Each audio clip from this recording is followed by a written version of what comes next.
आज के पॉडकास्ट में सारे मम्मीज़ का स्वागत है। आज के एपिसोड में गेस्ट है मेरी मम्मी। आज बात होगी गायनेकोलॉजी के बारे में। आपके एज के औरतों की ज़िंदगी कैसे होती है। बहुत चिड़चिड़े हो गए हम, बहुत रोना आता है, साइकोलॉजिकल डिस्टर्बेंसेस होते हैं मेनोपॉज की वजह से। क्या आजकल ये मेनोपॉज जल्दी हो रहा है? हाँ डेफिनेटली। जो लेडीज स्मोकिंग करते हैं उनके ओवरीज जल्दी काम करना बंद हो जाते हैं। अक्यूट मेनोपॉज की सिचुएशन भारत में होती है बहुत ज़्यादा। अगर कोई लेडी की दोनों ओवरीज हम निकाल देते हैं, उनको अक्यूट मेनोपॉज होने का चांस रहता है और उनको डेफिनेटली हमको भारत में बहुत सारे लोग डॉक्टर्स की बातें नहीं सुनते। मोस्ट कॉमन चीज़ क्या है जिसकी एडवाइस लोग नहीं लेते? एक तो ब्लड प्रेशर की गोली खाने से मना करते हैं और दूसरा डायबिटीज का ट्रीटमेंट चालू करने से भी मना करते हैं। बोलते हैं नहीं नहीं मैं अभी रिलैक्स होंगी तो ठीक हो जाएगा। It is not like that. If your sugar is high, it is high, there is a problem, you need to address it. Patients में कॉमनली गलतफहमियां क्या होती है? मैंने देखा है कि पीरियड के टाइम जब पेन होता है और हम बोलते हैं कि आप ये गोली खाओ, तो नहीं हमको नहीं खानी। ये दवाइयाँ जो हम दे रहे हैं वो 30-35 साल से लेडीज यूज कर रही है दुनिया भर में, और उससे आपका लाइफ इजी हो जाएगा। लेडीज अक्सर सबका ख्याल रखती है लेकिन खुद का ख्याल नहीं रखती है। एक लेडी को जरूरी है कि वो अपना खुद का ख्याल रखे ताकि वो अपने परिवार का भी ख्याल अच्छी तरह से रख सके। द रणवीर शो के नए और शायद फाइनल स्टूडियो में आपका स्वागत है। इस नए स्टूडियो में ये हमारा पहला हिंदी एपिसोड है। हमने मेरी मम्मी को वेलकम किया था कल इंग्लिश पॉडकास्ट में। आज उनका हिंदी पॉडकास्ट डेब्यू है। हमने मम्मी और बेटे वाली कॉन्वर्सेशन आज नहीं करी, गायनेकोलॉजी वाली कॉन्वर्सेशन करी, ताकि आपकी मम्मी को ये वाला एपिसोड दिखा सकें। मैं मानता हूँ कि हर भारतीय के ग्रोथ के पीछे उनकी मम्मी का एक बहुत बड़ा रोल रहता है, क्योंकि हमारी देश का फैमिली कल्चर ही ऐसा है। पर हमारी सारी मम्मीज़ को बहुत सारे गायनेकोलॉजिकल प्रॉब्लम्स का सामना करना पड़ता है, हेल्थ प्रॉब्लम्स का सामना करना पड़ता है। तो मैंने सोचा कि आज हम हमारे देश के एक टॉप गायनेकोलॉजिस्ट, जिनके पास 33 साल का एक्सपीरियंस है, जो रणवीर अलाहाबादिया की मम्मी भी है, उन्हें हम वेलकम करेंगे इस नए स्टूडियो के पहले हिंदी एपिसोड में। आज के एपिसोड में gynaecology special, menopause special, doctor Swati Allahabadia के साथ। Enjoy the episode. सीखते जाइए, ग्रो करते जाइए।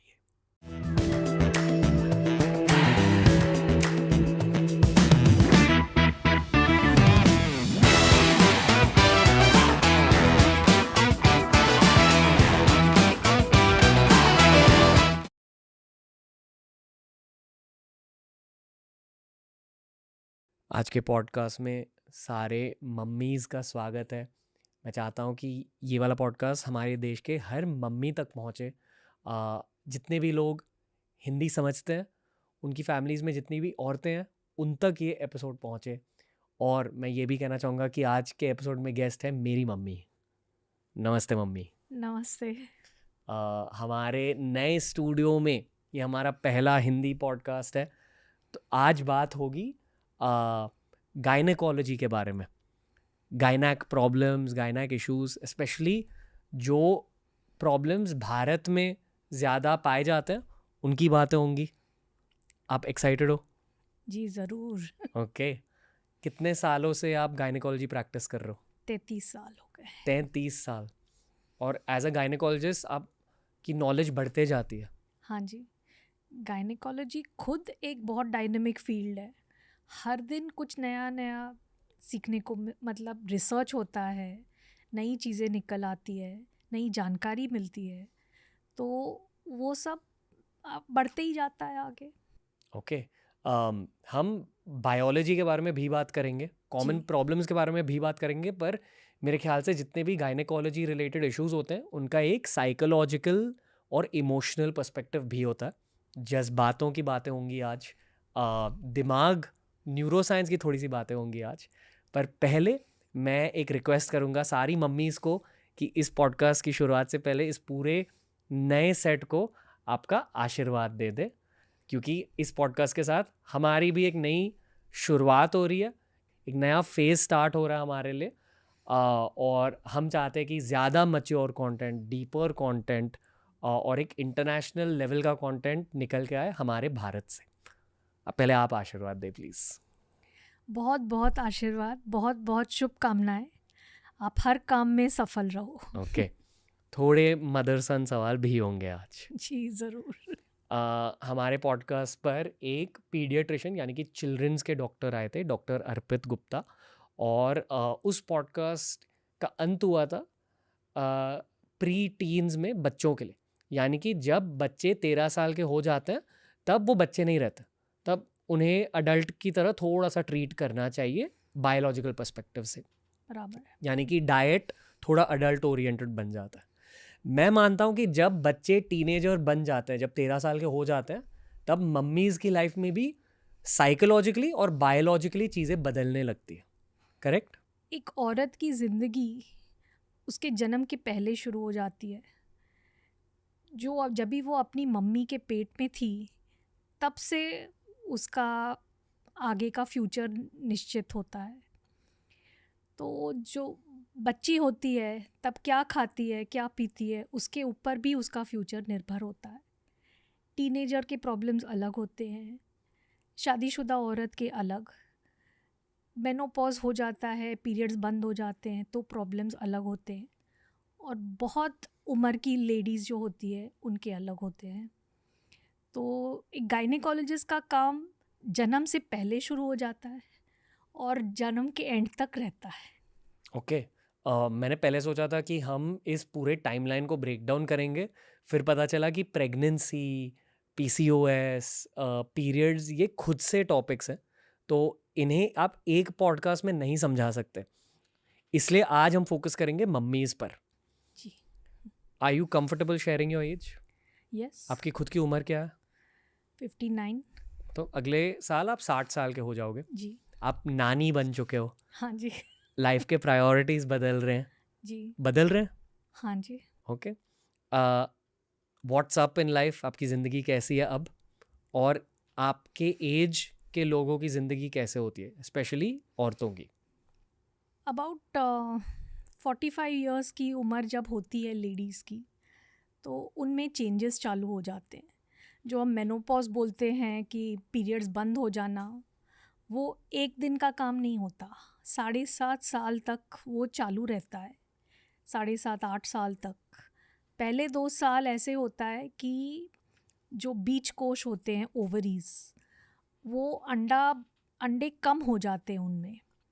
अंडे कम होने की वजह से जो स्टिमुलेटिंग हार्मोन्स होते हैं, ओवरीज को स्टिमुलेट करने वाले हार्मोन्स होते हैं FSH और LH, वो ज़्यादा प्रमाण में बढ़ जाते हैं। तो जब फॉलिकल स्टिमुलेटिंग हार्मोन, लुटेनाइजिंग हार्मोन, ये 2 हार्मोन्स बढ़ जाते हैं तो ज़्यादा अंडे बनने लगते हैं ओवरीज में। और जो लेडी के पीरियड्स महीने भर के बाद आते थे, उनके पीरियड्स जल्दी जल्दी आना शुरू हो जाते हैं। ये आप मेनोपॉज के पास कह रहे हो? पहले मेनोपॉज के 7 साल पहले ये सब होना शुरू हो जाता है। रफली तो उम्र क्या होती है लोगों की? In the early 40s। Usually menopause की एज 50 to 55 मानी जाती है, लेकिन कुछ लेडीज़ में प्री मैच्योर मेनोपॉज हो जाता है, तो 35 to 55 तक हो सकता है। 35 तक? हाँ, 35 से लेके 55 तक, but commonly the age counted is 50। क्या आजकल ये मेनोपॉज जल्दी हो रहा है? मेनोपॉज तो जल्दी नहीं हो रहा है, लेकिन ऐसा है कि जो लेडीज़ को कोई इन्फेक्शन है या स्मोकिंग करते हैं, तो उनके ओवरीज जल्दी काम करना बंद हो जाते हैं, तो उनका हाँ डेफिनेटली प्री मैच्योर मेनोपॉज होता है। और ये फैमिलीज़ में रन करता है, जेनेटिक है? जेनेटिक भी होता है। तो अगर हम लेडी की मेनोपॉज की एज प्रेडिक्ट करना चाहते हैं, तो हम पूछते हैं कि क्या आपको पता है कि आपकी मम्मी या बड़ी बहन को कभी मेनोपॉज आया, तो अंदाजे से उनकी बेटी का भी उसी उम्र के आसपास होता पर है। ये एक औरत को पता रहना चाहिए कि मम्मी का मेनोपॉज कब शुरू हुआ? पता रहने से कुछ फ़र्क नहीं पड़ता, लेकिन लेडीज़ डर जाती है कि क्या ये मेनोपॉज आ गया, मुझे अभी हार्मोन्स कम हो जाएंगे, अभी मैं बूढ़ी हो जाऊंगी। तो हमेशा लेडीज़ की ये या क्वेश्चन रहता है ये कि क्या ये मेरा मेनोपॉज आ गया है। जब भी पीरियड्स में कोई अदला बदली हो जाती है तो लेडीज़ डर जाती है। तो उनके लिए एक मैं ये बोलती हूँ कि ये आप पता करें कि आपकी मम्मी या बड़ी बहन का मेनोपॉज कभी हुआ। दूसरा प्रॉब्लम तो हम फेस करते हैं कि आजकल बहुत लेडीज़ की हिस्टेरेक्टमी हो जाती है। क्या होती है हिस्टेरेक्टमी? यूट्रस जो बच्चेदानी की थैली होती है वो निकाल देते हैं। अगर फाइब्रॉइड्स है, अगर बहुत ब्लीडिंग है, अगर कोई और प्रॉब्लम है तो बच्चेदानी की थैली निकाल दी जाती है। तो उनको मालूम ही नहीं है कि कभी मेनोपॉज आया। मेनोपॉज मतलब कभी उनके ओवरीज काम करना, मतलब अंडे बनाना और अंडे फूटना बंद हो जाए। थोड़ी स्टूपिड क्वेश्चन है, पर हिस्टेरेक्टमी के बाद भी पीरियड्स आते हैं? हिस्टेरेक्टमी के बाद पीरियड नहीं आते हैं अनलेस इट इज़ अ सब टोटल हिस्टेरेक्टमी। मतलब एक यूट्रस का एक हिस्सा निकाला जाता है। हाँ, तो जब मेन हिस्सा निकाला जाता है लेकिन थोड़ा पार्ट अगर यूट्रस का नीचे का पार्ट रह गया तो उसमें से कभी कभी ब्लीडिंग होती रहती है। सर्विक्स, यूट्रस का जो मुंह होता है वो, और उसके साथ थोड़ा यूट्रस का लोअर पार्ट रह जाता है। तो हाँ, पीरियड्स आ सकते हैं हिस्टेरेक्टमी के बाद। लेकिन जब भी फुल यूट्रस निकाला जाता है तो पीरियड्स बिल्कुल बंद हो जाते हैं। लेकिन ओवरीज काम करना बंद नहीं होती है, वहाँ से अंडा फूटता ज़रूर है, वहाँ से हार्मोन्स भी जब ज़रूर बनते हैं। तो जो एकदम बुढ़ापा आ गया ऐसे कुछ प्रॉब्लम नहीं आता। ओके। तो इनिशियली पीरियड्स शॉर्ट हो जाते हैं, 22 दिन 24 दिन में पीरियड्स आने लगते हैं। नॉर्मल कितना होता है?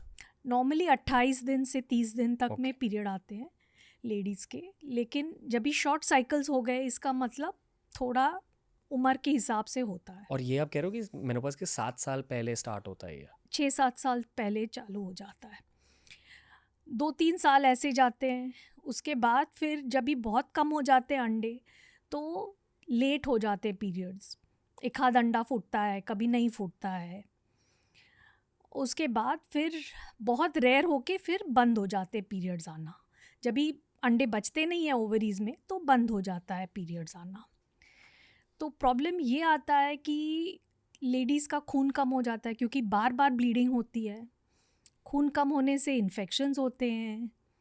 फिर टाइम से लेडीज़ के यहाँ फाइब्रॉइड्स होते हैं। तो दूसरी सब चीज़ें देखनी चाहिए कि थायराइड है क्या, दूसरा कोई प्रॉब्लम है क्या, अंदर यूट्रस के अंदर गांठ है क्या जिसको हम पॉलिप बोलते हैं, जिसकी वजह से ज़्यादा ब्लीडिंग हो रहा है। तो ये सब चीज़ें अगर हम ट्रीट करें तो लेडीज़ का मेनोपॉज जो होता है टाइम वो इजी हो जाता है।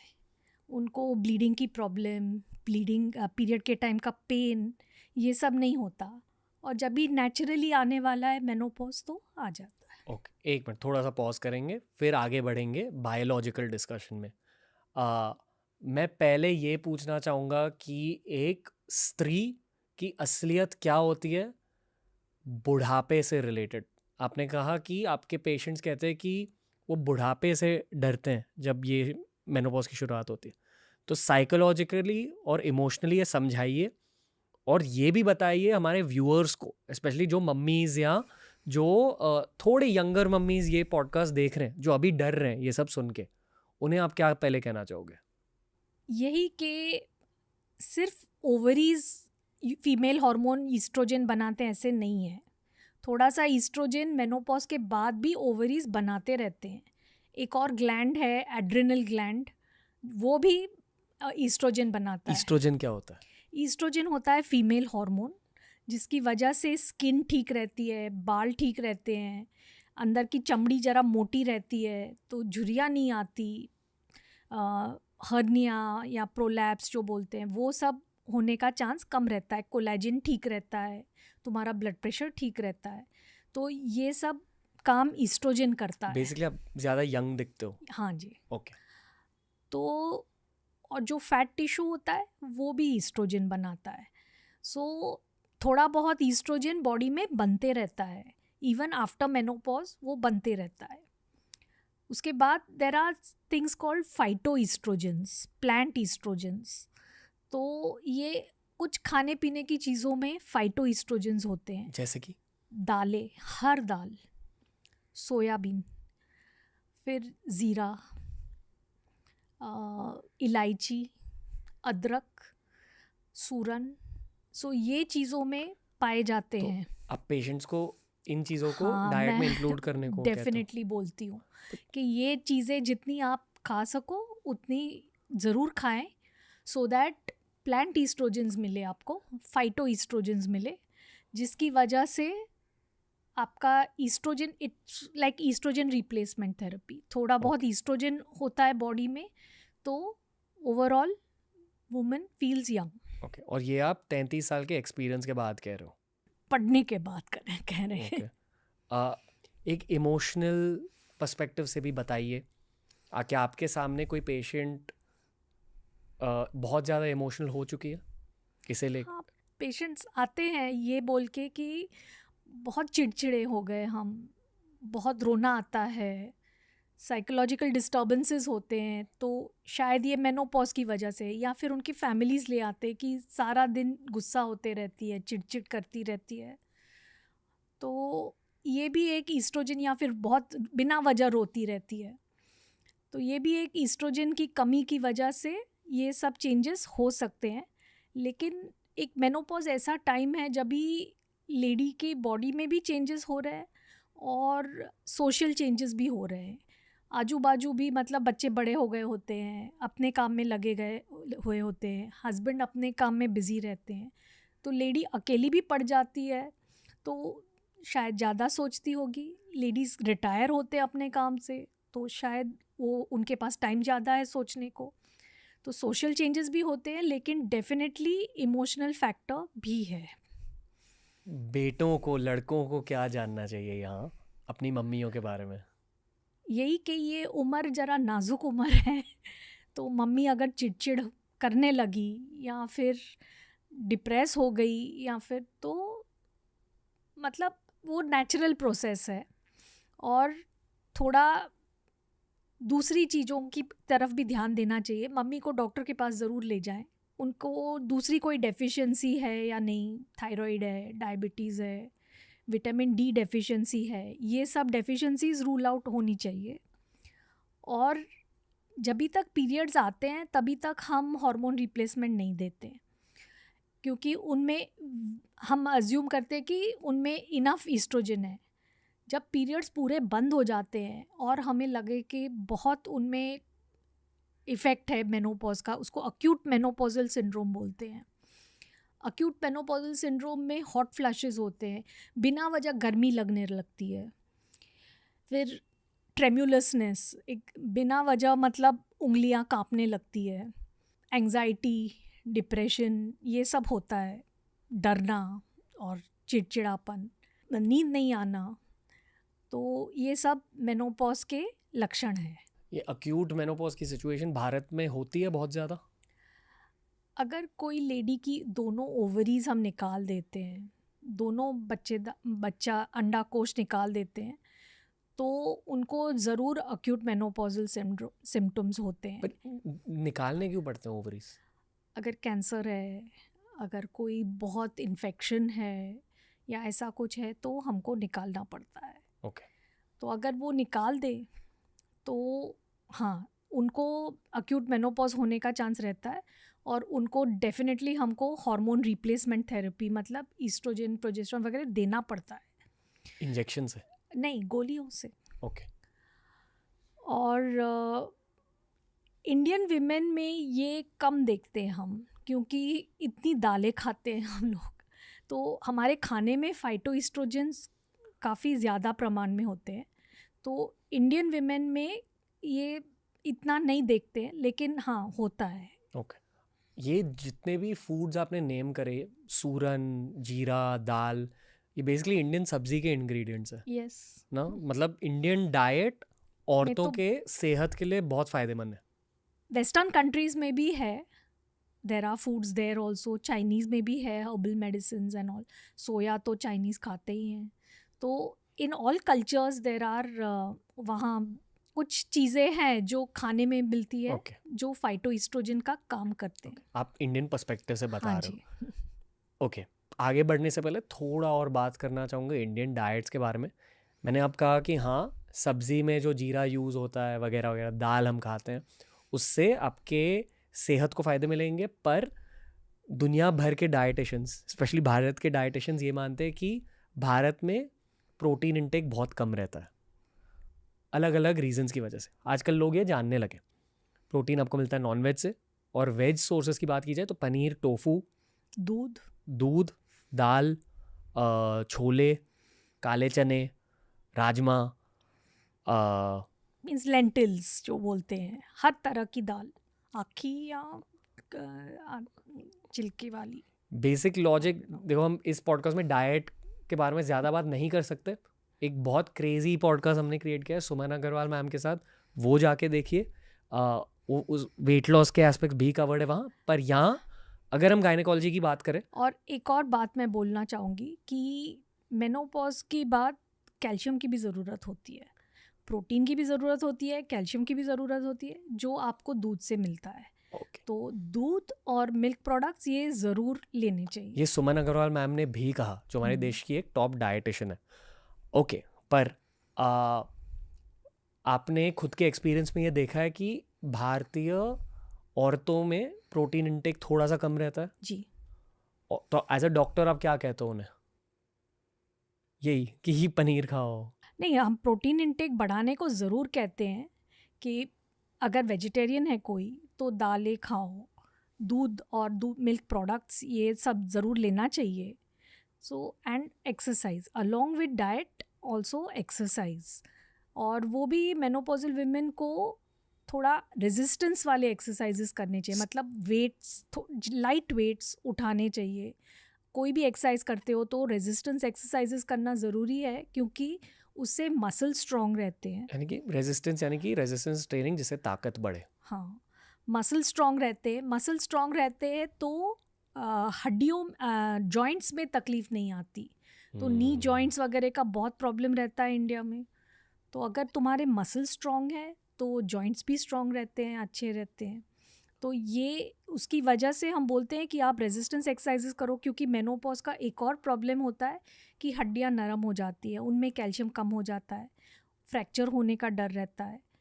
तो उसके लिए 2 चीज़, विटामिन डी खाओ, कैल्शियम खाओ और एक्सरसाइज करो, वो भी रेजिस्टेंस एक्सरसाइजेस, दूध पियो। सो ऑल दिस, ये सब से बोन्स स्ट्रॉन्ग रहते हैं। सो मेनोपॉज के बेसिकली 3 चीज़ें होती है। एक तो आपको बोन हेल्थ को देखना है, दूसरा तो आपको स्किन और एपिथेलियम, मतलब जो लाइनिंग है आपके बाउल का लाइनिंग, आपके फीमेल पार्ट्स के लाइनिंग, यूरिन ब्लैडर का लाइनिंग, ये सब लाइनिंग थिन हो जाता है। तो उसको थिक रखने के लिए थोड़ा ईस्ट्रोजन ज़रूरी होता है, तो उसके लिए भी हम हार्मोन रिप्लेसमेंट थेरेपी देते हैं। कि कितनी औरतों को करना पड़ता है हार्मोन रिप्लेसमेंट थेरेपी? 60 साल के बाद, 70 साल के बाद तो वो काफ़ी औरतों को ज़रूरी होता है। और तीसरी चीज़, कैंसर्स का देखना पड़ता है। You have to do preventive measures और डिटेक्ट कैंसर अर्ली। तो अर्ली डिटेक्शन ऑफ कैंसर में हम बोलते हैं कि सेल्फ ब्रेस्ट एग्जामिनेशन करना चाहिए एवरी मंथ वुमन को। अगर आपकी फैमिली में कैंसर का हिस्ट्री है, मतलब मम्मी, मासी, बुआ, इन सबको ब्रेस्ट कैंसर, या कुछ मेल रिलेटिव्स को कोई बाउल का कैंसर हुआ है, तो आपको मैमोग्राम 40 इयर्स की एज में करा लेना चाहिए। अगर कैंसर कोई किसी को नहीं है, ऐसे क्लोज रिलेटिव को कैंसर नहीं है, तो 50 साल की उम्र में एक मैमोग्राम, बेसलाइन मैमोग्राम करना चाहिए। मैमोग्राम के साथ हम सोनोग्राफी ऑफ द ब्रेस्ट भी कराते हैं। तो ये दोनों मिला के अगर कोई अर्ली कैंसर है वो दिख जाता है। पर मेनोपॉज की वजह से कैंसर कैसे हो जाता है? मेनोपॉज की वजह से कैंसर नहीं होता है, वो जैसे उम्र बढ़ती है तो कैंसर का लाइक्लीहुड बढ़ता है विद टाइम। हाँ, तो उसको डिटेक्ट अर्ली करना चाहिए, because then the treatment changes, it's much simpler treatment. ये जो भी आपने कहा कि टेस्ट होते हैं जो हर स्त्री खुद पे ही कर सकती है, वो टेस्ट? मैमोग्राम तो रेडियोलॉजिस्ट के पास होता है। उसके बाद सेल्फ ब्रेस्ट एग्ज़ाम तो लेडी को खुद करना चाहिए। शीशे के सामने खड़ा रह के हाथ ऊपर करो और देखो कि किधर भी स्किन ऐसा पिंच्ड हो है, या नारंगी की जो स्किन होती है उसके जैसा, उसको हम पोद ऑरेंज स्किन बोलते हैं, सब चिटकी हुई स्किन लगती है, या फिर निपल से कोई डिस्चार्ज है, या निपल टेढ़ी मेढ़ी हो गई है, तो ज़रूर डॉक्टर के पास जाएं और चेकअप कराएं।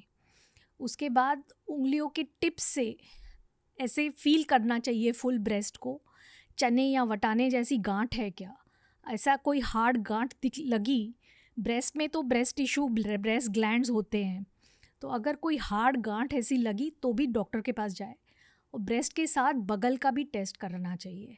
बगल इज़ लाइक अ पिरामिड, उसके 4 वॉल्स होते हैं और एक एपेक्स। आर्मपिट तो front wall, side wall which is the arm, back wall and middle wall which is your chest, और फिर उसके टिप में वहाँ भी कोई गांठ लगी तो भी वो सिग्निफिकेंट है, तो उसकी जांच कराना ज़रूरी है। यहाँ मैं बोल दूँ कि 99% ऑफ विमेन को कुछ नहीं होता है, कैंसर नहीं होता है। गांठें अनेक तरह की होती है ब्रेस्ट में और 99% तो कैंसर नहीं होता है। सिर्फ वो 0.1% जो कुछ कैंसर है उसको जल्दी से डिटेक्ट किया जाए तो उसकी ट्रीटमेंट भी सिंपल होती है। तो आपका काम है कि डिटेक्ट जल्दी करना है। ओके। तो ये दूसरी बात, सेल्फ ब्रेस्ट एग्ज़ाम। तीसरी बात तो करनी चाहिए कि पैप्समियर। तो जब भी आपकी शादी होती है या सेक्सुअल लाइफ चालू होती है तो एक बेसलाइन पैप्समियर जो सर्विक्स थैली का जो मुंह होता है उसके ऊपर जो अगर कैंसर है तो वो cancer check time to time होना चाहिए। हाँ, साल में एक बार। जब आप यंग होते हैं तो हाँ, साल में एक बार होना चाहिए। अगर कोई उसमें ख़राब सेल्स दिखे या कुछ सस्पिशियस स्मीयर तो ज़्यादा टेस्टिंग होनी चाहिए, या फिर कोई इन्फेक्शन हो तो उसकी ट्रीटमेंट करके 6 महीने में बाद हम बोलते हैं कि वापस कराओ। और जैसे उम्र बढ़ती है फिर पैप्समियर्स का इतना ऑफन टेस्ट करना ज़रूरी नहीं होता, 2-3 साल में एक दफ़ा किया तो इनफ होता है। और तीसरी बात तो है कि एक पेल्विक सोनोग्राफी, मतलब तुम्हारे नीचे के भाग के, पेट के नीचे के भाग का एक सोनोग्राफी साल में एक दफ़ा ज़रूर होना चाहिए। क्योंकि अगर यूट्रस का कैंसर बढ़ रहा है या ओवरीज़ का कैंसर बढ़ रहा है तो वो पता नहीं चलता है क्योंकि पीरियड्स बंद हो गए होते हैं। तो अगर वो बढ़ रहा है तो सोनोग्राफी पे तुरंत दिख जाता है। तो साल में एक दफ़ा सोनोग्राफी करना ज़रूरी है। सो ये कैंसर्स ऑफ विमेन हो गया।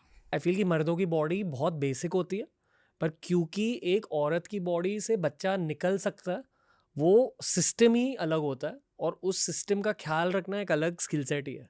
मेन को भी कैंसर्स हो सकते हैं, प्रोस्टेट के एंड ऑल, तो उनको भी चेकअप करना ज़रूरी है। हमें हर महीने पीरियड्स का सामना नहीं करना पड़ता। हाँ ठीक है। और फाइनल बात जो एक लेडी को करनी चाहिए उसको हम बोलते हैं केगल्स एक्सरसाइजेस।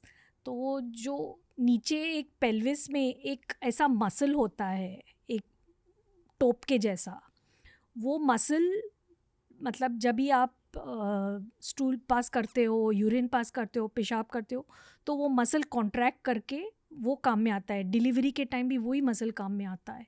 तो वो दोनों है, वॉलंटरी मसल भी है, अपने आप भी आप उसको कॉन्ट्रैक्ट कर सकते हो, एंड इनवॉलंटरी भी है। तो जब भी आप बैठे हो, टीवी देख रहे हो, गाड़ी में घूम रहे हो, सब्जी काट रहे हो, कोई ब्रेन का काम नहीं कर रहे हो, दिमाग का काम नहीं कर रहे हो, तो वो मसल को अंदर खींचे, मतलब टॉयलेट की जगह को अंदर खींच ले और 15 तक गिनो, फिर उसको रिलैक्स करो, फिर करो, फिर रिलैक्स करो। ये हम बोलते हैं प्रेगनेंसी में ही शुरू कर दो, और लाइफ लॉन्ग ये केगल्स एक्सरसाइजेज जितना तुमसे हो सके उतने करते रहो। ये both men and women should do, because this muscle, ये जो मसल है इसको लीवेटर एनाई मसल बोलते हैं। वो मसल टाइम के हिसाब से ढीला पड़ जाता है, और जब ढीला पड़ जाता है तो वो मसल ब्लैडर, यूरिन ब्लैडर जो होती है उसको होल्ड करता है। जब वो ढीला पड़ जाता है तो ब्लैडर थोड़ा नीचे गिरने लगता है। तो जब भी आप खांसते हो, छींकते हो या कुछ वजन उठाते हो तो थोड़ा यूरिन लीक हो जाता है ब्लैडर में से, ब्लैडर की नली में, यूरेथ्रा में, और फिर एकदम यूरिन पास करने का सेंसेशन आ जाता है। तो ये दोनों में होता है, मेन में भी होता है, विमेन में भी होता है। किस एज पे होता है? लेटर एज में होता है, 70s 80s। तो विमेन में ये यूरेथ्रा बहुत शॉर्ट होता है तो उनमें ये सब ज़्यादा दिखता है। इसको हम स्ट्रेस यूरिनरी इनकॉन्टिनेंस बोलते हैं। थोड़ा सा यूरिन लीक हो जाना या फिर बार बार यूरिन को जाना पड़ता है। तो ये केगल्स एक्सरसाइजेस करने से ये मसल स्ट्रॉन्ग रहता है और ये यूरिनरी इनकॉन्टिनेंस वगैरह नहीं होता। और एक बात जो होती है कि कोलेजन कम हो जाता है। कोलेजन कम होता है, कोलेजन वो तुम्हारा सपोर्टिंग टिश्यू है जो सब हर ऑर्गन को अपनी जगह पे रखता है। जैसे बिल्डिंग में ईंट होते हैं, हाँ उसी तरह बिल्कुल आपके वैसे, बिल्कुल स्किन टिश्यू में, ईंट बोन से टिश्यू ज़्यादा में। वो स्टील के जो स्ट्रक्चर्स होते हैं जो हर एक चीज़ को होल्ड अप करते हैं, वो कोलेजन। और वो अगर कम हो गया तो सब ढीलापन आ जाता है। तो इसके लिए वो अगर आप मसल्स को टाइट रखो तो वो टाइम रिलेटेड कोलेजन लॉस से जो हर्निएशन होता है, सब यूट्रस नीचे गिरने लगता है, उसको प्रोलैप्स बोलते हैं, यूरिन ब्लैडर नीचे गिरने लगता है, रेक्टम बाहर आने लगता है, तो ये सब वही रुक जाता है अगर आप वो मसल को एक्सरसाइज करते रहो। तो हम केगल्स एक्सरसाइजेस भी ज़रूर बोलते हैं। हर किसी को करना चाहिए। ओके। और एक बात होती है प्रॉब्लम लेडीज़ की, वो जॉइंट्स की प्रॉब्लम होती है। जॉइंट्स की प्रॉब्लम जो होती है तो एज के हिसाब से एक्सरसाइजेस होनी चाहिए। आप बहुत ज़्यादा भाग दौड़ नहीं कर सकते, जिसको हम बोलते हैं high impact exercises. High impact exercises से जॉइंट जल्दी घिस जाते हैं। और आपकी फुटवेयर भी बराबर से होने चाहिए, आर्च होना चाहिए उसमें। उम्र से, वजन से फ्लैट फीट होने लगते हैं तो फीट के प्रॉब्लम्स चालू हो जाते हैं, घुटनों के प्रॉब्लम्स चालू हो जाते हैं। एक तरह है मसल्स को स्ट्रॉन्ग बनाओ, दूसरा है कि ठीक से आपका खुराक ठीक होना चाहिए, कैल्शियम होना चाहिए, और तीसरी बात तो आपका फुटवेयर भी बराबर होना चाहिए। और यू कांट डू, आप हाई इम्पैक्ट एक्सरसाइजेज नहीं कर सकते, आप बहुत ज़्यादा वेट्स नहीं उठा सकते बिकॉज जॉइंट्स घिस जाते हैं और जॉइंट्स के प्रॉब्लम शुरू होने की। ओके, एक मिनट, यहाँ कुछ प्रैक्टिकल चीज़ों के बारे में बात करते हैं। मुझे याद है जब मैंने मेरी पहली TEDx टॉक दी थी, तब उस टॉक का टॉपिक ये था कि मैंने मेरी मम्मी को जिम से कैसे इंट्रोड्यूस किया। हाँ। ये मुझे याद है वो फेज़, जब मैं शायद कॉलेज में था, मैं आपको जिम ऐसे खींच के लेके गया कि करो ये, और आपको नहीं करना था इनिशियली। फिर जब एक बार स्टार्ट किया तो कैसा लगा आपको? बहुत फ़र्क पड़ता है। एक्सरसाइजेस करने से थोड़ा कॉन्फिडेंस भी आता है, स्ट्रेंथ भी आता है, और जो आपका इधर उधर का दुखना होता है वो सब कम हो जाता है। ये जो आप कह रहे हो कि इधर उधर का दुखना, ये हर स्त्री के साथ होता है ना? मतलब अगर आपने एक्सरसाइज नहीं करी तो। हाँ। और ये स्त्रियों का बॉडी एक मेरे ख्याल से बहुत जल्दी स्टार्ट होता है as compared to men. Because जो वुमन होती है वो प्रेगनेंसी झेलती है, उसका डबल बॉडी वेट उसके जॉइंट्स थ्रू जाता है। So because of that, and also testosterone से मसल बढ़ते हैं, whereas women don't have such high levels of testosterone. So Okay. that is why anyway उनके मसल्स जरा वीक ही होते हैं, Okay. कम होते हैं स्ट्रॉन्ग। ओके, मैं ये भी मानता हूँ कि आपकी बॉडी की ताकत एक पॉइंट के बाद आपकी मन की ताकत भी बन जाती है। वो जो आपने कहा, बिल्कुल बिल्कुल कि कॉन्फिडेंस आ जाता है। कॉन्फिडेंस आता है। ओके। जो मेनोपॉज में देखते हैं कि डरते रहते हैं लेडीज़, हर एक चीज़ का उनको डर लगता है, एंग्जाइटी लगता है, वो भी थोड़ा बहुत रिवर्स हो जाता है when they are confident exercise and all. Okay, आप अपने सारे पेशेंट्स को एक्सरसाइज करने को कहते हो? हाँ, but exercise that is age appropriate and weight appropriate. अपनी उम्र के हिसाब से, अपने वज़न के हिसाब से, अपने ओवरऑल फिटनेस के हिसाब से एक्सरसाइज करो। ये नहीं कि आज शुरू कर दिया, बहुत हैवी एक्सरसाइज कर लिया तो फिर कुछ परमानेंट डैमेज होने की फ़िक्र रहती है। और फ्लेक्सिबिलिटी भी इम्पॉर्टेंट होती है, तो उसके लिए योगा ठीक है, लेकिन कार्डियो भी उतना ही इम्पॉर्टेंट होता है for keeping your weight down. Okay, इसे और ज़्यादा ब्रेक डाउन करते हैं क्योंकि ये एक बहुत ज़रूरी और प्रैक्टिकल चीज़ है। आप पिछले 15 सालों से वेट ट्रेनिंग कर रहे हो, अच्छा लग रहा है बॉडी को? बहुत फ़र्क पड़ता है। उसके पहले जो भी आप कर रहे थे एक्सरसाइज, मेरे ख्याल से आप सिर्फ कार्डियो करते थे। हाँ जी, स्विमिंग करते थे ना हाँ तब? जी। वो भी ठीक है, हार्ट हेल्थ, सर्कुलेटरी हेल्थ के लिए अच्छा है, स्किन के लिए अच्छा होता है कार्डियो, पर स्ट्रेंथ ट्रेनिंग बहुत ज़रूरी है। हाँ जी, मर्दों के लिए और औरतों के लिए भी। हाँ जी। ओके, अभी प्रैक्टिकल रियलिटी ये है कि भारत में बहुत सारी लड़कियां जिम नहीं जाती जी, अलग अलग रीजंस की वजह से। जी। मेरी पहली सजेशन ये होती है कि अगर हो सके तो जिम जाया करो, और इनिशियली पहले के 3-4 महीनों में ट्रेनर ले लो, अच्छा वाला ट्रेनर ले लो जिनका थोड़ा एक्सपीरियंस ज़्यादा है जी। ताकि आपको हेल्प हो जाए। बराबर। पर अगर लोग ट्रेनर को अफोर्ड नहीं कर सकते, मैं ये मानता हूँ कि 3-4 बहुत बढ़िया और बड़े यूट्यूब फिटनेस चैनल्स फॉलो करने चाहिए, वहाँ से आप बहुत कुछ सीख सकते हो। बराबर। ओके, अगर कोई जिम भी नहीं जा सकता, वेट्स भी नहीं उठा सकता, मैं मानता हूँ कि फ्री बॉडी एक्सरसाइजेस घर पे ही करनी चाहिए एटलीस्ट। जी। ठीक है, पुशअप, हो सके तो पुल अप, एक्टिव रहना चाहिए, मतलब हिलते रहना चाहिए। एक पुल अप बार और 2 डंबल्स के साथ आप बहुत कुछ कर सकते हो अगर आपने फ्री बॉडी एक्सरसाइजेस भी इंक्लूड किए। Bands also, elastic bands. Elastic bands. क्या भारत में बहुत सारी लड़कियां स्ट्रेंथ ट्रेनिंग को टेकअप कर रही है? मतलब आप अभी 33 साल से डॉक्टर हो। अभी शहरों में तो बहुत है, मुझे मालूम नहीं है कि स्मॉल टाउन्स या गांव में ऐसा हो, लेकिन जो गांव की लेडीज़ है वो वैसे भी घर के काम में बहुत एक्सरसाइज पा लेती है। उनका तो वैसे रोज़ का काम में, रोज़मर्रा की ज़िंदगी में ही उनकी बहुत एक्सरसाइज हो जाती है। अगर कोई खेती भी करने जा रहा है तो वो भी एक्सरसाइज होती है। इवन झाड़ू लगाया, कटका लगाया, उसमें भी पोछा। तो पोछा लगाया उसमें भी तो एक्सरसाइज हो जाती है। फिर ऊपर से कोई डब्बा निकाला, हर एक चीज में एक्सरसाइज होती है। बेसिकली बॉडी को एक्टिव रखना है। हाँ जी। ओल्ड एज तक, हाँ जी। बुढ़ापे तक। जी। और उससे हार्मोनल फायदे भी मिलेंगे, ताकत के फायदे भी मिलेंगे। ताकत के फायदे मिले, जॉइंट्स के फायदे मिलते हैं। ओके, थोड़ा सा और बात करेंगे। फ्लेक्सिबिलिटी ऑटोमेटिकली उम्र के साथ कम होते जाती है। स्ट्रेचिंग करना, योगा करना, मोबिलिटी एक्सरसाइजेस करना बहुत ज़रूरी है। बिल्कुल। मैंने एक चीज़ हाल ही में सीखी है, ये मेरे फिजियोथेरेपिस्ट से मैंने सीखा है। पहले तो मैं मानता हूँ कि अगर आप अफोर्ड कर सकते हो, साल में 3-4 बार मिनिमम आपको एक अच्छे फिजियोथेरेपिस्ट के पास जाने की बहुत ज़रूरत होती है आज के ज़माने में। पोस्चर के करेक्शन के लिए, थोड़े बहुत मूवमेंट के करेक्शन के लिए, और बस रेगुलर चेकअप्स के लिए।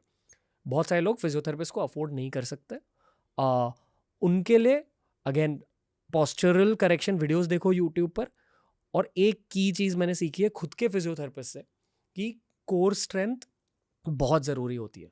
मतलब यहाँ आपके दिल के रीजन से थोड़ा नीचे, रिब्स के अंदर, और यहाँ तक ऑलमोस्ट आपके थाइस तक, इसे आपका कोर कहते हैं। और स्पोर्ट्स में मेनली आपका कोर यूज़ होता है, पर रोज़मर्रा की ज़िंदगी में भी अगर आपका कोर ताकतवर है तो आपके इंजरीज कम हो जाते हैं। मिनिमम तो कोर स्ट्रेंथ डेवलप करनी चाहिए, और इसके लिए आपको इक्विपमेंट नहीं चाहिए, आप घर पे भी रह के कर सकते हो। फास्टेस्ट सोल्यूशन ये है कि योगा ज़्यादा करो। योगा में ये सारी चीज़ें कवर हो जाती है। थोड़ी बहुत स्ट्रेंथ ट्रेनिंग भी हो सकती है योगा के थ्रू।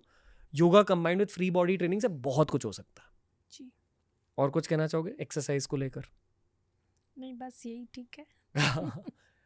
कार्डियो के लिए अक्सर औरतें क्या करती है? Running, swimming, cycling, walking. Running तो एक उम्र के बाद तो फिर हाई इम्पैक्ट एक्सरसाइजेस हो गया, जॉइंट्स की हमको फिक्र रहती है थोड़ी, तो वॉकिंग इज़ गुड, लेकिन शूज़ बराबर होने चाहिए, शूज़ में आर्च होनी चाहिए, वेल फिटेड होने चाहिए। और हम बोलते हैं कि थोड़ी सी अगर धूप में चल सको तो बेटर है। तो विटामिन डी निर्माण होता है चमड़ी में, और विटामिन डी इम्पॉर्टेंट होता है कैल्शियम को आंतड़े से एब्जॉर्ब करने के लिए। कैल्शियम अगर एब्जॉर्ब हुआ तो हड्डियाँ मजबूत रहती है। तो इसके लिए थोड़ा सा धूप में, कच्ची धूप में चलो। ओके। मैं एक और बात बताना चाहूँगी कि बैलेंस के एक्सरसाइजेस करने चाहिए। ओल्डर पीपल को उनका बैलेंस छूट जाता है और इसकी वजह से गिरते हैं तो फ्रैक्चर हो जाता है। तो इसके लिए अपना बैलेंस अच्छा रखने के लिए स्पेशल एक्सरसाइजेस होते हैं, जैसे एक पाँव पे खड़े रहना या पाँव आगे पीछे घुमाना, एक पाँव को आगे करके आगे पीछे घुमाना। तो अगर आपका बैलेंस ठीक रहा, और जो आपने बोला कोर एक्सरसाइजेस, और दूसरी बात तो है कि जो दोनों men as well as women, older men and women, वो लोग को हर काम मतलब बैठ के करना चाहिए। जैसे अंडरवेयर पहनते हैं तो खड़े रह के एक पाँव पे बैलेंस होता है, बैलेंस नहीं रहता है और गिर जाते हैं, तो उसकी वजह से बैठ के पहनो, और बाथरूम भी उस बहुत स्लिपरी नहीं होना चाहिए, कोई भी स्लिपरी सरफेस पे नहीं जाओ, तो क्योंकि छूट गया तो आप अपने आप को संभाल नहीं पाओगे। इसके लिए वो स्लिपरी सरफेस नहीं होना चाहिए। ये सब चीज़ें एक उम्र के बाद उसका ख्याल रखना पड़ता है। Okay, moving on. हमने हिस्टेरेक्टोमी की बात करी इस जी। पॉडकास्ट की शुरुआत में। हिस्टेरेक्टोमी यानी कि यूट्रस को पूरी तरह से निकाला जाता है, जी। या एटलीस्ट उसका एक हिस्सा निकाला जाता है। हम्म। क्या ये हर स्त्री को करना ज़रूरी है? नहीं, बिल्कुल नहीं। एक्चुअली अभी तो हमारी सोच है कि मोस्ट लेडीज़ को हिस्टेरेक्टमी ज़रूरी नहीं होती। तो अगर हार्मोनल प्रॉब्लम हो जिसकी वजह से ब्लीडिंग ज़्यादा हो रही है, या कोई डेफिशिएंसी है जिसकी वजह से ब्लीडिंग ज़्यादा हो रही है, तो वो प्रॉब्लम को टैकल करो, ना कि यूट्रस ही निकाल दो। पर कुछ चीज़ें हैं, जैसे बहुत फाइब्रॉइड्स है लेडी को, या यूट्रस में कभी कभी बहुत सूजन आ जाती है, उसको हम एडिनोमायोसिस बोलते हैं, या फिर कोई भी मेडिकल थेरेपी के बाद उनको आराम नहीं मिलता है, या फिर कैंसर है, तो ये सब चीज़ों में हम ज़रूर बोलते हैं कि हाँ, यूट्रस निकाले तो बेटर है। ओके, हिस्टेरेक्टमी फिर कैसे केसेस में ज़रूरी होती है? एक तो कैंसर, अगर सर्विक्स का कैंसर है, थैली के मुंह का कैंसर है, फिर थैली का अपना कैंसर है, यूट्राइन कैंसर, एंडोमेट्रियल कैंसर, कभी कभी ओवेरियन कैंसर होता है, ट्यूबल कैंसर होता है। तो ये सब कैंसर्स में तो है ही ज़रूरी। अगर मल्टीपल फाइब्रॉइड्स, बहुत सारे फाइब्रॉइड्स हैं, मैंने खुद ने मतलब एक लेडी से 17 फाइब्रॉइड्स निकाले हैं। जो यंगर लेडीज़ है जिनको बच्चा चाहिए, उनकी हम बच्चेदानी की थैली निकालते नहीं है, हिस्टेरेक्टमी नहीं कर देते, उनको हम मायोमेक्टमी करते हैं, मतलब फाइब्रॉइड्स निकाल देते हैं।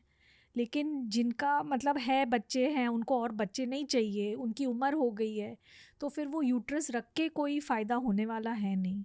तो इसके लिए फिर हम बोलते हैं, अगर बहुत सारे फाइब्रॉइड्स है, या पहले वो तुम्हारा ऑपरेशन हो चुका है फाइब्रॉइड्स का और फिर से आ गए, तो हम बोलते हैं कि भाई अभी निकाल दो।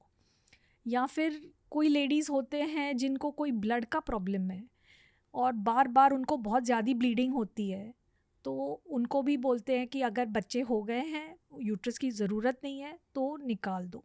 ब्लीडिंग डिसऑर्डर्स, यानी पीरियड्स के दौरान they have coagulation disorders, okay, because of which they bleed a lot during their periods. मतलब so- खून लिक्विड ही रह जाता है, हाँ सॉलिड नहीं बनता। हाँ। Okay. So then we tell them that it is better that they undergo a hysterectomy.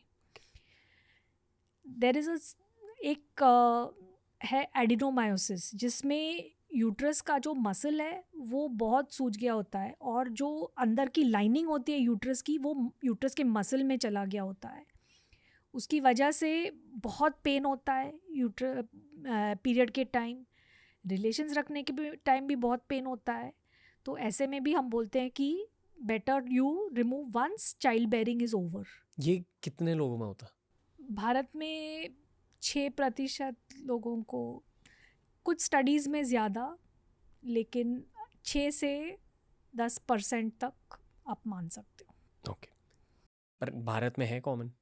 हाँ, बहुत ज़्यादा नहीं, बहुत ज़्यादा नहीं बोल सकते, लेकिन मैं तो IVF इनफर्टिलिटी की डॉक्टर हूँ, तो इनफर्टिलिटी में ज़्यादा हम देखते हैं, एंडोमेट्रियोसिस, एडिनोमायोसिस, ये हम ज़्यादा देखते हैं।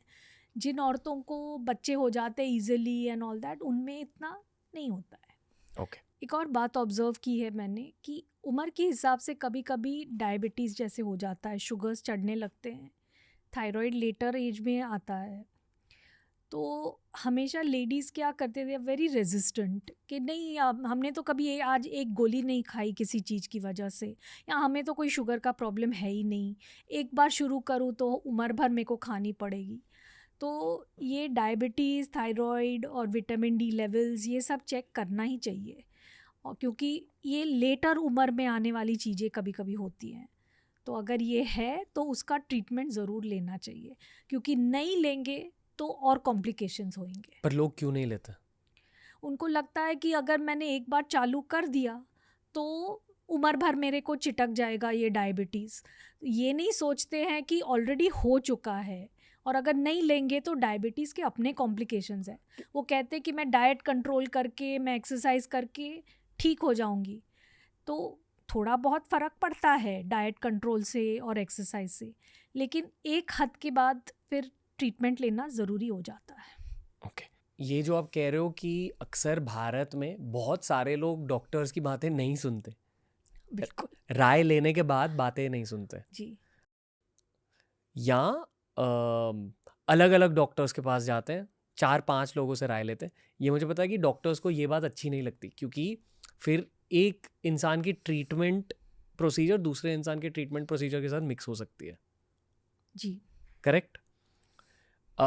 गायनेकोलॉजी प्रॉब्लम्स और मेनोपॉज को ध्यान में रखा जाए तो मोस्ट कॉमन चीज़ क्या है जिसकी एडवाइस लोग नहीं लेते आपके एक्सपीरियंस के थ्रू? यूजुअली जब भी एक लेडी डॉक्टर के पास जाती है कोई प्रॉब्लम लेके, तो वो एक तो ऐसे ही डॉक्टर के पास जाएगी जिससे पहले वो गई है, जिसके ऊपर उसको फेथ है, और फिर वो जो डॉक्टर बोलते हैं वो यूजुअली तो करते हैं। ओके। अगर कोई नया डॉक्टर हो या कुछ तो वो मना करते हैं। लेकिन मैंने देखा है कि एक तो ब्लड प्रेशर की गोली खाने से बहुत मतलब लेडीज़ मना करते हैं, और दूसरा तो डायबिटीज़ का ट्रीटमेंट चालू करने से भी मना करते हैं। ब्लड प्रेशर का गोली बोलते हैं नहीं नहीं मैं बहुत स्ट्रेस में थी तो मेरा ब्लड प्रेशर चढ़ गया, और मैं अभी रिलैक्स होंगी तो ठीक हो जाएगा। और डायबिटीज़ का भी वही बोलते हैं, मैं थोड़ा ज़्यादा शुगर हो गया, गणपति थे या दिवाली थी तो ज़्यादा मिठाई खा ली, अभी ठीक हो जाएगा। तो it is not like that. If your sugar is high, it is high, there is a problem, you need to address it. So ये मैंने 2 चीज़ें देखी है जहाँ लेडीज़ फॉलो नहीं करती हमारा एडवाइस।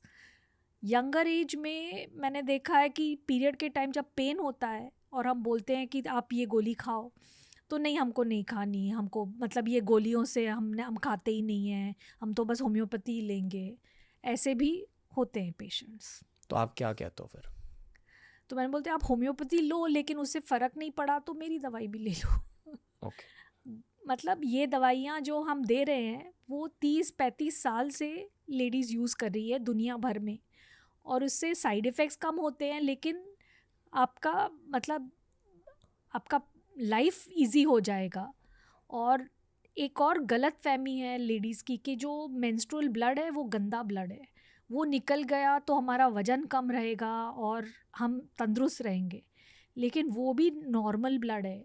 जो गिर रहा है मेंसेस में वो भी अच्छा ब्लड है, और अगर ज़्यादा गया खून तो आप एनीमिक हो जाओगे, खून की कमी हो जाएगी। आप खून की कमी होने की वजह से बार बार इन्फेक्शंस होते हैं, पीरियड्स और भी डिले हो जाते हैं, ओव्यूलेशन नहीं होता है, इरेगुलर हो जाते हैं और ब्लीडिंग होती है, ये सब प्रॉब्लम्स चालू हो जाएंगे। ओके। एंग्जाइटी और मेंटल हेल्थ इश्यूज की भी बात करते हैं इसी एज ग्रुप के लिए। ये जो आपने कहा कि पैनिक अटैक्स होते हैं, हाथ कांपने लगते हैं, डिप्रेशन हो जाती है बहुत सारे लोगों को। मेरा मानना ये है कि हर किसी को साइकोलॉजिस्ट के पास लाइफ में 1-2 बार जाना ही चाहिए, एंड आइडियली हर 3 महीनों में 1 बार जाना ही चाहिए। अगर आप खुश भी हो तो भी अगर एक अच्छा साइकोलॉजिस्ट मिल गया, आपकी ग्रोथ के लिए बहुत हेल्प हो जाती है एट एनी एज। ये मैं दिल से मानता हूँ। तो इसके अलावा क्या आपके एक्सपीरियंस के थ्रू आपने क्या सीखा है? अगर बहुत सीरियस है ये कंडीशन, मतलब बहुत ज़्यादा एंग्जाइटी अटैक्स होते हैं या बहुत ज़्यादा डिप्रेशन या बहुत इमोशनल मतलब बहुत चिड़चिड़ी है, तो हम ज़रूर हार्मोन रिप्लेसमेंट थेरेपी देते हैं। थोड़ी देर के लिए उनको ईस्ट्रोजन या प्रोजेस्ट्रॉन या दोनों या टिबोलोन जैसे मेडिसिन आते हैं वो देते हैं to tide over that acute time. जब भी मैक्सिमम चेंजेस हो रहे हैं तभी ये सब देखा जाता है, तो फिर वो after a few years it settles down. तो वो एक्यूट फेज़ में भी कभी कभी हमको देना पड़ता है, बट मेनली मैंने देखा है कि hormone replacement therapy very aged ladies को देना पड़ता है, जिनके बहुत कम हो गया है, उनका यूरिन ब्लैडर की चमड़ी बहुत पतली हो गई है, उनकी वजाइना की चमड़ी भी बहुत पतली हो गई है, बार बार उनको यूरिन इन्फेक्शन होता है, बार बार वजाइनल इन्फेक्शन होता है, एक ठीक करो तो दूसरा चालू हो जाता है, दूसरा ठीक करो तो एक चालू हो जाता है। तो उनको हमको हार्मोन रिप्लेसमेंट थेरेपी दे के उसकी चमड़ी को मोटा करना पड़ता है। ये कितनी महंगी होती है ये थेरेपी? ये नहीं कुछ नहीं, it's not so costly. Cream आती है, नहीं तो गोली आती है. It's not costly. एंड वो भी हम इनिशियल फेज में ज़रा ज़्यादा देते हैं. जब भी चमड़ी बन जाती है फिर just maintenance therapy is enough. हर महीने थोड़ी दवाई लेनी पड़ती है डेली या हफ्ते में 2 या 3 बार. जेल्स भी आते हैं जो सिर्फ ऊपर से लगाना होता है. So there are various ways of giving hormone replacement therapy and little is required to.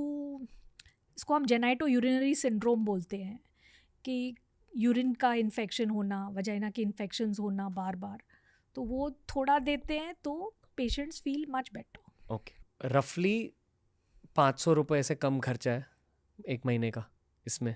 अंदाजे से अराउंड 500 रुपया महीना तक का खर्चा होता है. ओके. और वो इनिशियल फेज में? वही इनिशियल फेज में 500, उसके बाद कम. उसके बाद कम.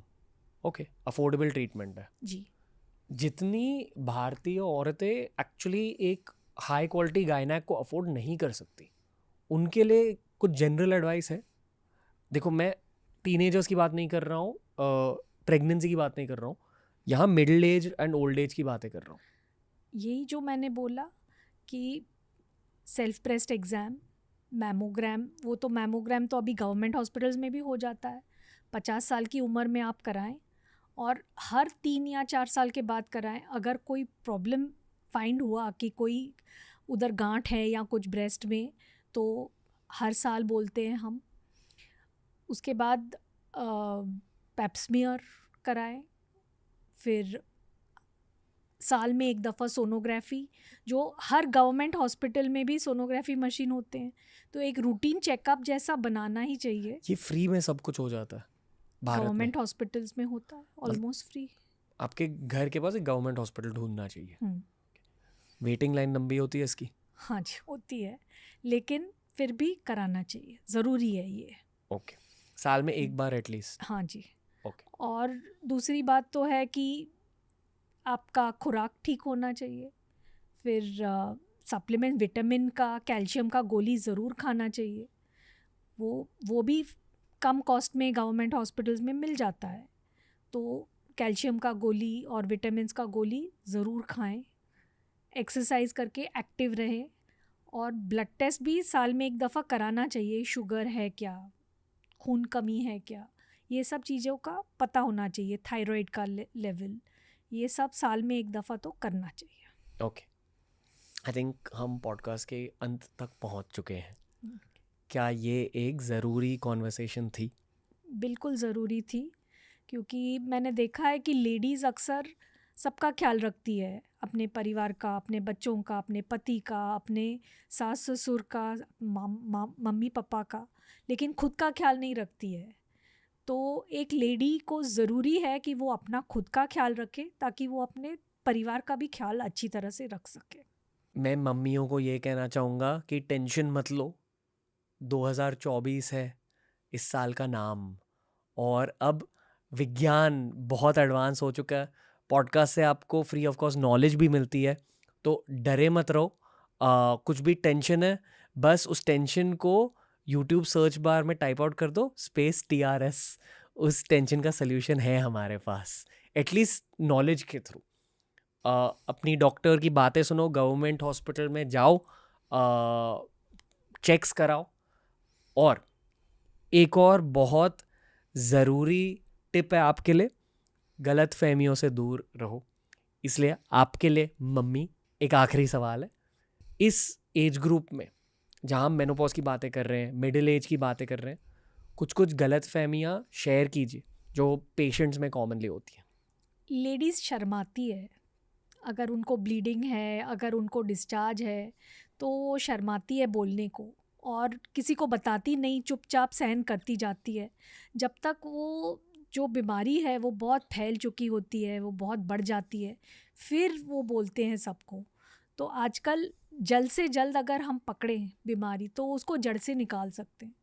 तो इसके लिए शर्म करना छोड़ दो. कुछ भी आपको लगे कि ये ठीक नहीं है, मेरी तबीयत ठीक नहीं है, तो ज़रूर अपने परिवार वालों को बोलो, डॉक्टर तक जाओ और अपनी जांच करा लो. ओके. और कुछ कहना चाहोगे? डॉक्टर्स भी TRS देखते हैं, यूट्यूब देखते हैं, वहाँ से हमको भी बहुत जानकारी मिलती है, बहुत कुछ सीखने को मिलता है। तो आप देखें और अपना ख्याल रखें। ओके, और कोई एंडिंग मैसेज, इमोशनल, पॉजिटिव, सारे लिसनर्स के लिए? 21st सेंचुरी है, ऐसी बहुत कम बीमारियां हैं जिसका इलाज नहीं है, तो you are living in the best age, scientific age. Okay, बस डॉक्टर की बातें सुनो, that's all. Thank you doctor Swati Allahabadia. ये था हमारे नए स्पेस में पहला हिंदी पॉडकास्ट। धन्यवाद, नमस्ते, all the best to you. Thank you.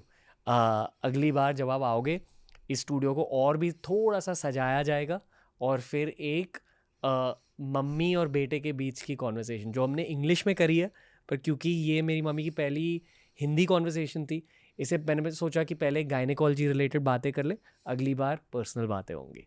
तो थैंक यू। कमेंट सेक्शन में बताइए कि उस पॉडकास्ट में आप क्या जानना चाहोगे। ओके, थैंक यू, नमस्ते मम्मी। नमस्ते।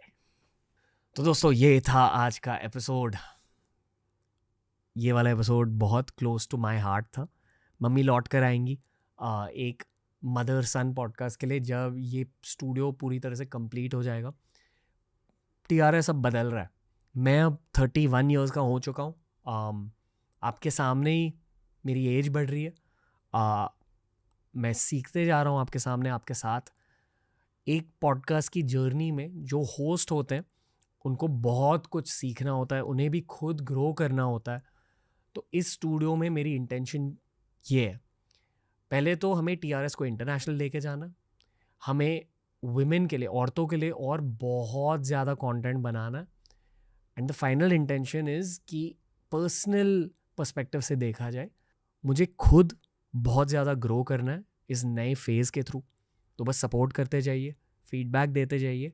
TRS की बस शुरुआत हुई है दोस्तों, और बहुत सारे शांत, कामिंग, हीलिंग एपिसोड्स आते रहेंगे।